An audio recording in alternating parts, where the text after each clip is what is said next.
ask you this. What do Sherlock Holmes, a judge, and a CPA all have in common? Answer: they all uncover the truth.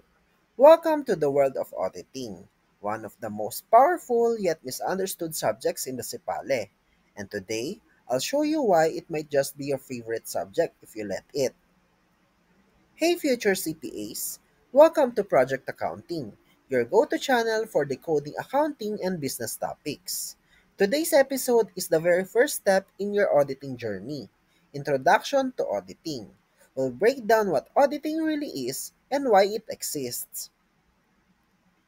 Ayon sa American Accounting Association, ang auditing ay isang systematic process kung saan ang auditor ay kukuha at mag-evaluate ng evidence tungkol sa assertions ng isang entity para malaman kung tumutugma ba ito sa standards or criteria at i-communicate ang findings.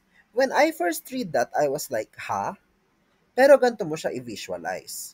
Imagine investor ka, maglalabas ka ng 10 million pesos. Siyempre, gusto mong sure kung legit ba ang financial statements, di ba?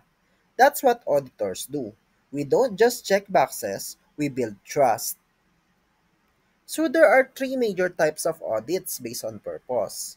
Financial statement audit. Tama ba ang pagkakapresent ng financial statement?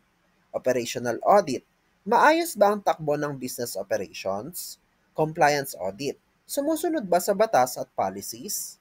Also, there are types of auditors: external, internal, and government. Each type asks different questions. A compliance audit asks, are you following the rules? In operational audit, are you doing things efficiently? And the financial audit, can stakeholders rely on your financials? Ayon sa PSA 200, ang objective ng audit ay makakuha ng reasonable assurance na free from material misstatement ang financial statement at magbigay ng audit opinion. Reasonable assurance does not necessarily mean absolute assurance. This means we're not guaranteeing perfection. We're offering confidence. So bakit nga ba may auditing? Simple lang, para ma-manage ang business risk at information risk. Business risk, baka malugi ang business dahil sa maling desisyon at information risk, baka maling information ang basehan ng desisyon.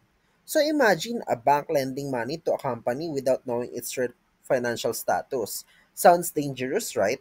Kaya nandyan ang auditing, to reduce risk and protect the public.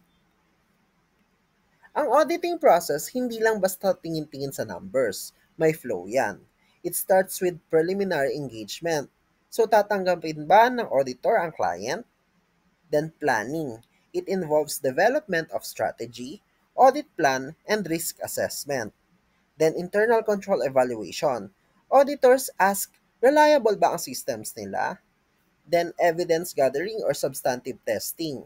Auditors test kung presented fairly ba ang financial statement using analytical procedures or test of details. Then completing the audit.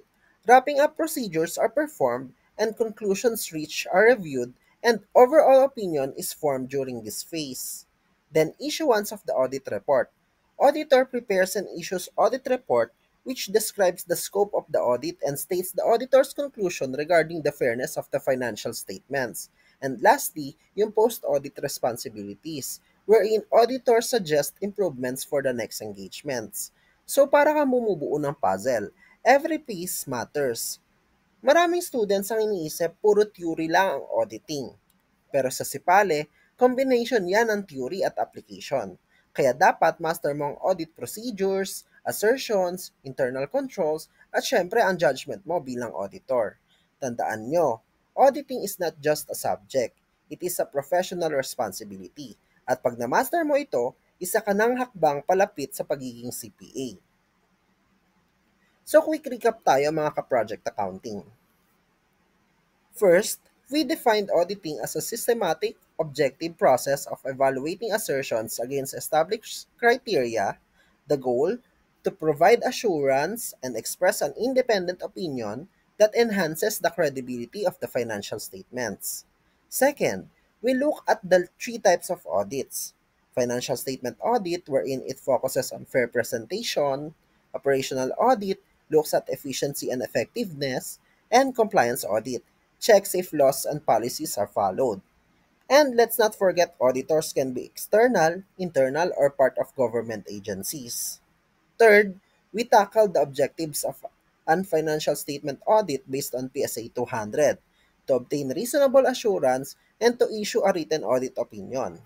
Not absolute certainty, but a very high level of confidence. These are not just terms, they're the backbone of how an audit works. Finally, we explored the audit process step by step, from planning and risk assessment to evidence gathering and issuing the final opinion. It's not just ticking boxes, it's building trust in financial information. Madali? Hindi. Pero doable pag naintindahan mo ang big picture.